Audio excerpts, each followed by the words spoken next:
Hello and thanks for watching my video. This is another in the series looking at the dungeons in Guild Wars 2 for 2015, and this is the Crucible of Eternity, the first path, Path 1. The beginning of every path has the same sort of beginning. So you start off, you defeat some elementals. I haven't actually included that in the video, and then we take out some rock dogs, or sort of elite wolves, the ice brood wolf. And yeah, so we do that on every path we do, the same sort of beginning. And as you can see here, we have the champion and some 2 elite ice brood wolves. And the idea is, one of the guys who went in a little bit early. That champion wolf, as you'll see in this video, does significant damage.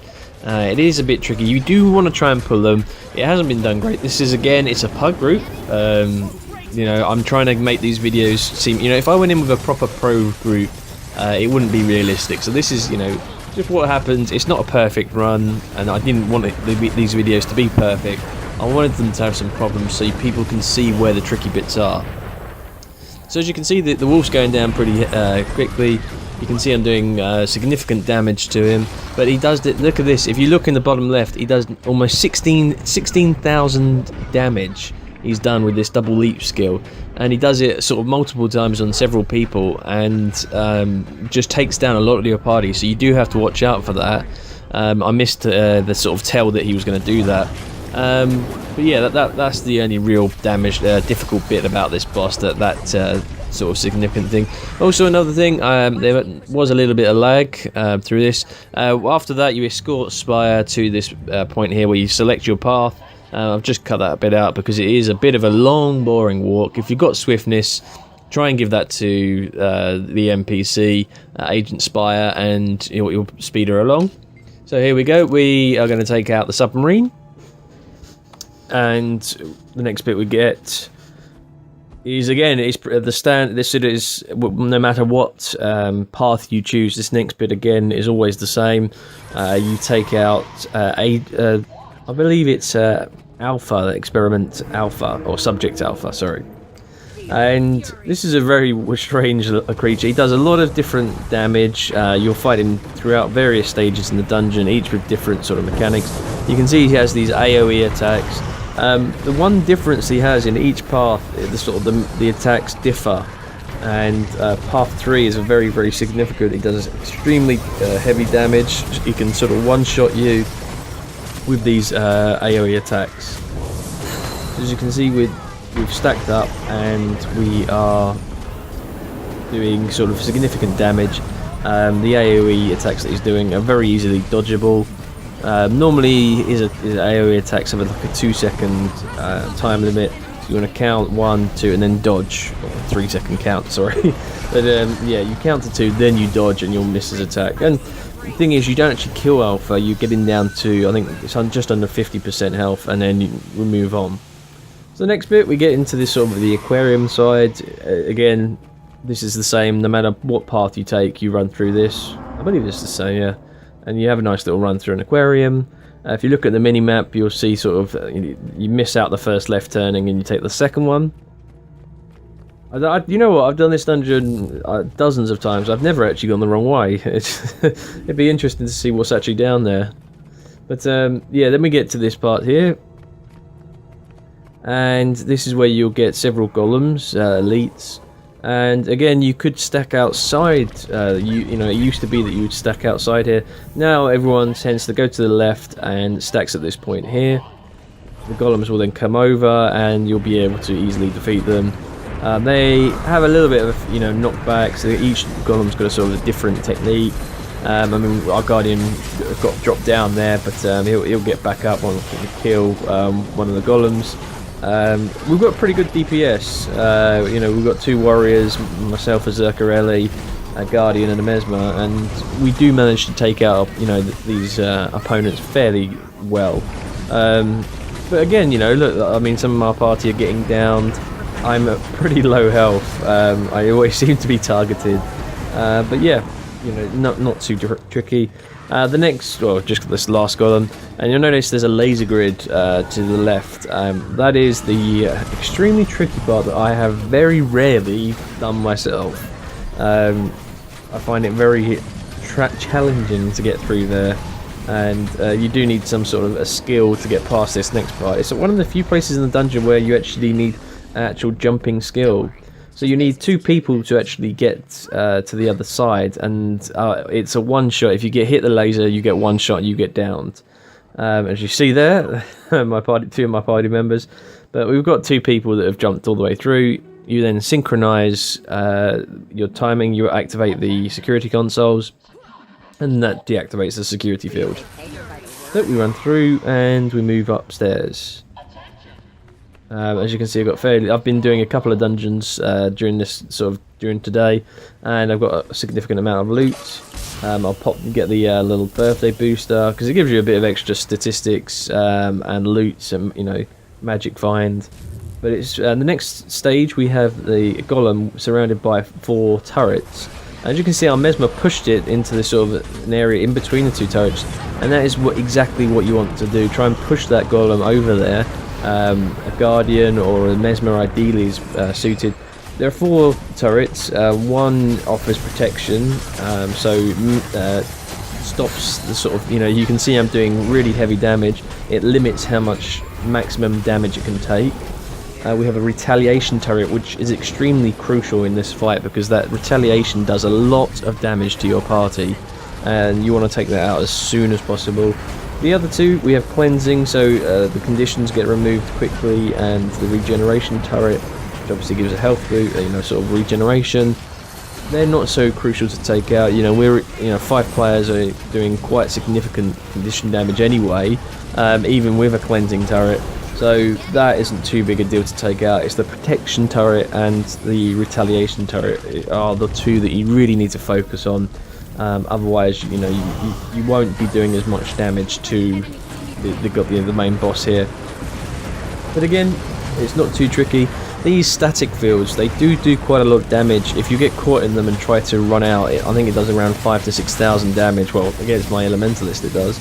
But yeah, you just want to be careful if you do get stuck in one of those, you know, sort of static fields. Don't panic. Just if you panic, that's what they count on, and that's where you take a lot of damage. You can see the retaliation is hitting for 371, and you know, with myself being like, you know, a Nuka Ellie, you know, a Zerka Ellie, that can really stack up quickly. So we've defeated him. We're moving on, and this is a tricky section. This is one of a bit of a difficult situation. You have to activate bypass 5 security things. It takes a long time, and there's several techniques. The idea is, first of all, I am going to go and activate. So we're bypassing one of the security layers, and what happens once you bypass one, a load of elite golems get released and kill. You've got these bomb golems as well that, you know, will knock you down and interrupt you, and you want to have somebody taking them out. And the strategy a lot of people use is 1-4, and what that means, you have one. We do one at the beginning. So there we go. We've bypassed one of the layers, and you can see the elite golems that have been released. And then what will happen, you take out these elite golems, and then 4 of your party will bypass the layers, while one person cleaves away at these bomb golems, ideally 1 or 2 shotting these golems to stop, make sure that your team aren't interrupted. It tends to work fairly well. So as you can see here, we're just waiting to finish off taking out these elite golems, and then we're going to stack up, and 4 of us are going to activate the security, bypass the security layers. As you can see, what happens, the golems knock you down. So yeah, so we've just done that. So now we're going to stack up, and we will bypass the security layers. And then what will happen, because you're bypassing 4 at once, you get a huge amount of elite golems that will spawn, and the idea is to get the hell out of there. You do not want to stay around in there, or you will die, because you get lots of people, sort of a lot of golems, with a lot of damage and a lot of these bomb golems as well. So there we go, I've just skipped ahead. I was the last person to activate it, so there we go. And you come out this way, you collect your chest, and you move on to the next room. And we've got Subject Alpha again. Here we have the Inquest have been trapped inside a shield bubble in their own trap. And you get a choice. And honestly, nobody ever chooses to save the Inquest. Just for one simple reason, and it's just you have to defeat these enemies. It's just quicker to let them die. There's no other reason. I don't think if it was quicker to save them, people would save them all the time. What I'm going to try and do as Agent Spire turns up, we'll let them die. I'm going to try and tag some of the enemy because I'll get some loot out of it. So that's what I'm going to try and do.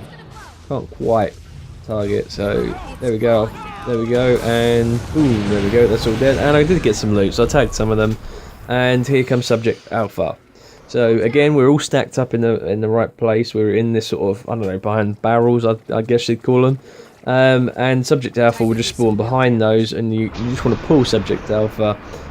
You know, not too tricky. I do, you know, there isn't really too much to, okay, I did get frozen by imprisoned by this crystal, so I didn't pull him correctly.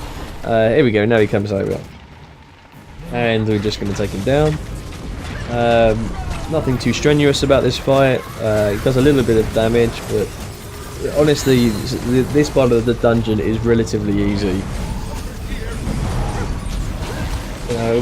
I've taken a bit of damage, but you know, as a Zerkarelli, I am extremely squishy, and I will always be the one that's getting hit.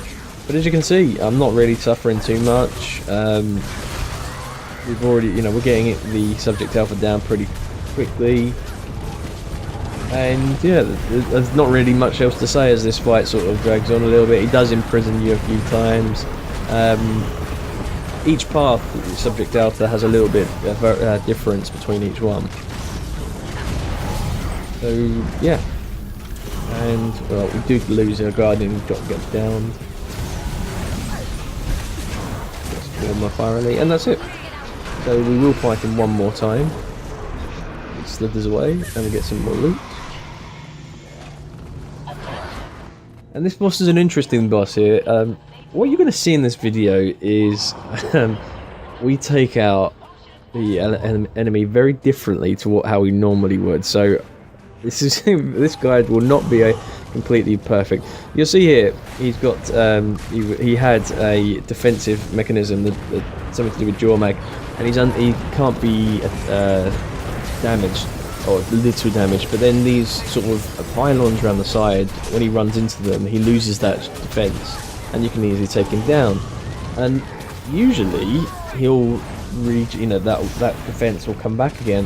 However, in this video, you will see a very unique way in which we take down this boss very quickly. You'll notice there's rocks being thrown. That's right, rocks. I asked this guy later what was he doing, and it's a very interesting tactic I have never seen before. It was the first time I was doing it, just as I was recording, and it's knocking him down so he can't get the shielding back up that, you know, negates all that damage. So we managed to take out this guy extremely quickly thanks to these boulders on, you know, the rocks that he gets, and he's just throwing them. You know, he's throwing them at this guy, and it's working out fantastically well. He's getting knocked down constantly, meaning that he can't regenerate the shield, and the rest of us are just damaging him and owning him basically. But this guy is a bit of a tricky boss if you don't have this strategy. The idea is that he'll get the shielding, you need to stand by a pylon, he'll run over, gets knocked back and loses the shielding. But yeah, this video you're seeing a different mechanic. What we'll do afterwards, I asked him, you know, what it was, so as you can see here, and it'll pop up and I'll just hover over it so you can actually see. I'm not exactly sure, I haven't gone on the wiki to find out where you can get these rocks, but they are very low level. I think it's level 22, and you can pick these up probably from a heart vendor, I'd imagine, or an event vendor. And let's have a look. So I'll talk to him here. But again, you know, this dungeon is a little bit longer. You know, it's almost it's just over 15 minutes. So here we go. Yeah, but over 15 minutes compared to some of the other dungeons, fairly straightforward. If you're going for the sort of, you know. So there we go. He's got rocks. Level 22. Double click to throw. So if you guys, you know, if you're looking at doing some runs, it might be useful to bring those along. Otherwise, you do have to pull Bjorn into that into the pillars. It'll get knocked back, as you did see at the beginning. So we're on the final boss now. We're on Alpha again, and this time we actually do kill him. We're all stacked up again. Nothing else to say. This is a relatively straightforward dungeon. A little bit longer, obviously, than some of the other dungeons.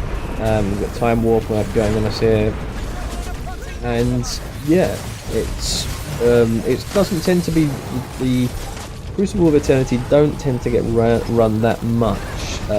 You know, they're run, but it's a medium dungeon. You know, this I'd say Honor of the Waves, and probably Mordecai's Manor. They tend to be the medium length dungeons compared to AC, Twilight Arbor, Citadel of Flame. You know, which are the very quick runs, and then obviously Ara being the long ones. So yeah, there's nothing else really to say. There's no real strategy for this boss apart from if you stack up in this particular point behind the barrels. Otherwise, he does tend to do a bit of AOE damage, and you can see he's not looking at AOE damage. I dodge out of the way of it. But yeah, it's a very, you know, it's a pug party, very straightforward. I don't see people having a few difficulties. The only, as I said, the only issue I have with this dungeon is the laser net, which I always find very tricky to jump over correctly. But you know, if you've got some people that in your party, I do get taken down. So, but if you've got some people in your party that are good jumpers, then you shouldn't have an issue with it. Plus, I'm sure once you get, I just don't practice. I just go and let some other people do it. I'm a bit lazy on that front. I probably could learn, but there we go. That is the Citadel of Flame. This is the Crucible of Eternity, Path 1, and we take the submarine, so you get a cool little animation here. And here it comes. A little interesting side point, if you do actually go up to it and press F, you actually spawn at a different point in the map. Because obviously you're trying to escape. It's one of the things that is a bit different with this dungeon. The exit, you can come out in different locations. You know, coming through the front door, you actually end up back at the Crucible of Eternity on the map. You've got the submarine, and then the teleporter also teleports you. You know, it's a very interesting thing. Just to quickly note, if people are interested about the dungeons, you know, how you can make money.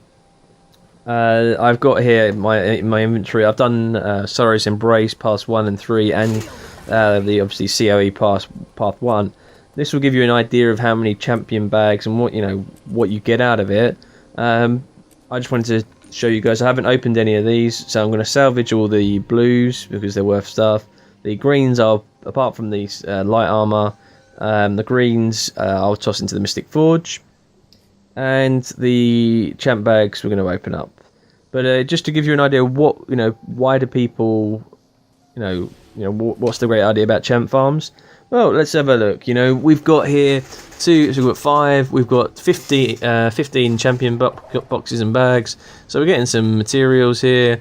But the big one we've got there is the charge core, and we actually get 2 charge cores, so that's worth almost 3 gold there from champion boxes. I think we got a rare as well. So, from 25 champion boxes, not too bad, It used to be a lot better, but these days, you're lucky. I'm salvaging these rares. Got nice 3 ectos from that one. This rare is probably worth a little bit more. Yeah, so it's over 60 gold, 60 silver. So we'll sell that. I'll probably just sell it because it's not too much difference. It's only like half a silver there. I hope this dungeon guide's been helpful to you guys if you're new to Crucible of Eternity, and thanks very much for watching my video. I'll see you on the next one.